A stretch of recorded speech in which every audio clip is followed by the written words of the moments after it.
Trade is not just for GNP growth or national income growth or what we call aggregate welfare without worrying about distribution. It is also terribly important also for lifting people out of poverty.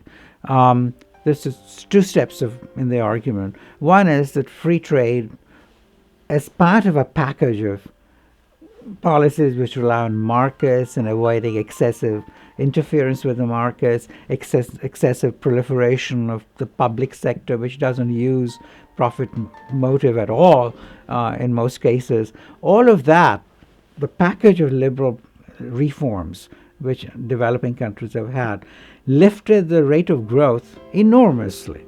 And that we know, and that's part of the GNP growth.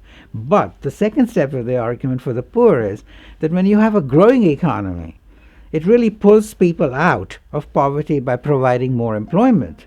That's the essential way. Secondly, it generates revenues because a stagnant economy doesn't produce revenues. You may have all the great desire to build schools for the poor, provide education, for them, medical care and so on. But if you don't have money to spend on it, it just means you're putting a little, button on the lapel of your jacket saying, I'm going to make poverty history, the way Bono sings, because most of his policy prescriptions are crazy as hell. He should confine himself to singing, and raising money.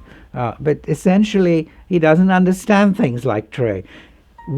Once we get the money, we then are going to be able to spend it. So a stagnant society is really bad for the poor. Well, free trade is much maligned as setting people behind in terms of incomes, in terms of poverty reduction, in terms of social objectives like advancing women's rights and so on. On all three dimensions, actually, free trade is one of the good things. And those of us who have studied it know that it's a very powerful instrument for advancing all these objectives.